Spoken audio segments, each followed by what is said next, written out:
Captain നന്നായിട്ടാണോ വീട് നോക്കുന്നത്? എന്ത് പറ്റി? പാന്റ് കീറിപ്പോയോ? ഉറുമ്പുകൾ നിറച്ച് കബോർഡിനകത്ത് നമുക്ക് വേറെ ഒരുപാട് സാധനങ്ങളെ വേണമെങ്കിൽ അകത്തേക്ക് തരാം. നിങ്ങൾക്ക് കുറച്ച് പല്ലി, പാറ്റ, ചെലന്തിയൊക്കെ വേണോ? കൊണ്ട് താടി മുറിക്കുന്ന കണ്ടല്ലോ ഞങ്ങള്. കുറച്ചിങ്ങനെ പുറത്തേക്ക് വന്ന് ഭയങ്കര ഇറിറ്റേഷൻ ആയിരുന്നു. അപ്പൊ അത് ഇറിറ്റേഷൻ കട്ട് ചെയ്യാൻ വേണ്ടി മാത്രം. എന്നിട്ട് അത് കഴിഞ്ഞ് സമോസ മുറിച്ച് എല്ലാവർക്കും കൊടുത്താ എന്താ?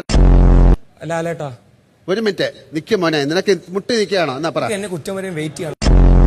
എന്താണ് അനീഷ്? പറയൂ. എന്നാ ഒരു കാര്യം ചെയ്യൂ, അനീഷ് സംസാരിക്കും. കേട്ടെ പറയൂ. കഷ്ടപ്പെട്ട് തരുന്ന സാധനം മാവിന്റെ മുകളിലാണോ കൊണ്ടുവയ്ക്കുന്നത്? അത് ഞാൻ വെച്ചിട്ടില്ല ലാലേട്ടാ. അല്ല പിന്നെ ഇത് നടന്നു കയറിപ്പോയോ? ഇരിക്കും. ഇതെന്താ അമ്പലത്തിൽ പൂജയ്ക്ക് എന്തോ പോയിട്ട് വന്നോലുണ്ടല്ലോ.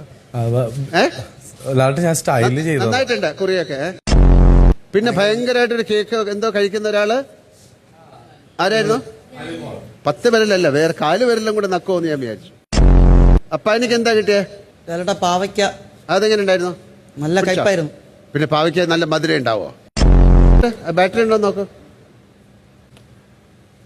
മോനെ. തലമുടി മുട്ടയടിക്കാൻ സമ്മതിക്കാത്ത ഒരാൾക്ക് ഷേവ് ചെയ്യാൻ ഞങ്ങൾ ട്രിമ്മർ തരുമോ? അതിന്റെ ഇടയിൽ ഞങ്ങൾ പെട്ടെന്ന് നോക്കിയപ്പോ ഒരു ക്യാമറ, അഡീഷണൽ ആയിട്ട് ഒരു ക്യാമറ നിൽക്കുന്ന ആരെന്നറിയോ? ഒന്നും ചെയ്യാതെ ഒരാള്. ഒന്നും ചെയ്യാതെ നിന്ന് ആളെന്ന് എണീറ്റ് ഞാൻ വിചാരിച്ചു എന്തോ ക്യാമറയാണെന്ന്.